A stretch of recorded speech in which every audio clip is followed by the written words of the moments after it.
Welcome back, everyone. Let me bring in Jeff Denoyer again, one of our meteorological team here to go over where we are right now in this storm, Jeff, and what folks at home ought to expect for the balance of tonight into tomorrow. Yeah, heavy snow, strong winds, continued blizzard conditions. We've seen anywhere between about 6 to 8 inches of snow now across the island, and we saw a burst of snow between about 5 p.m. and to where we are now. We even had reports of thunder snow in portions of eastern Suffolk County. So tremendous snow rates during the evening hours will continue during the overnight. Maybe not quite that intense, but still, when we get said and done, we're talking about 15 inches or more for eastern Long Island, back towards Nassau County, then 10 to 14 in the city and back towards areas of northern New Jersey, and then a layer of 6 to 10 central New Jersey, 3 to 6 to the south. And keep in mind, there will be some bands of heavier snow that set up with this system, and therefore we could be easily looking at some areas localized snowfall totals of 20 inches or more when it's all said and done. I think John Heyman was in one of those bands. It looked like he was. It looked like it was getting pretty intense. Now, again, we said the two other things to keep an eye on here is the wind, right? The wind, especially around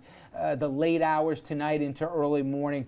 That's when it's going to get strongest, right? Yeah, we're going to see peak gusts. We've only seen about 30 to 40 miles per hour so far. I just checked Boston. Boston's getting wind gusts up to 50 to 60 miles per hour now. So we're going to see those winds start to trickle down into our area and increase, and we'll start to see those winds by morning, probably closing on that 60 mile per hour mark. Okay. And as we talked about, the real thing to look out for is those poor folks along the coast. We could see more surges with some of the flooding. We'll talk about that more throughout the evening for us one. But finally, people wake up tomorrow morning.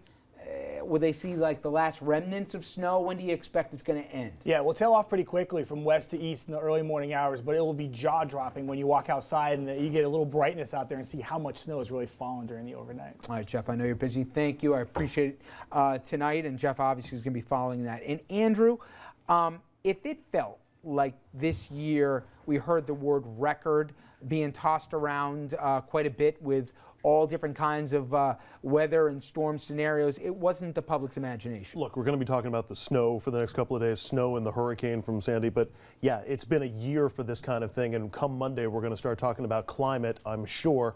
Take a look at some of these statistics. 2012, the warmest year in American history according to NOAA. This one shocked me, this next one. Last year, all-time record high temperatures in the U.S., 362, all-time record lows, 0. It was also the second worst year in American history when it came to extreme weather, things like Hurricane Sandy. You want to talk about the lack of extreme weather? Droughts. We're in a 3-year drought in parts of this country, Rich, and you can see that some of those areas highlighted in red, Texas being hit the hardest. 25 years, this is an all-time worst. 40% of all American farms, 57% of all American croplands affected. And finally, let's look at last winter. It was the third smallest snow cover ever. So tell that to people tonight. Well, yeah, but there are always exceptions when we talk about global warming or things like that. You always get these snow events. This may be the new normal. If it is, people, we're going to have a much bigger conversation. And again, I'm sure we'll start that conversation on Monday. Absolutely. Andrew, thank you very much. Now, weather and storm coverage will obviously continue on all your Fios News channels. Thank you for joining us. News, stay with us.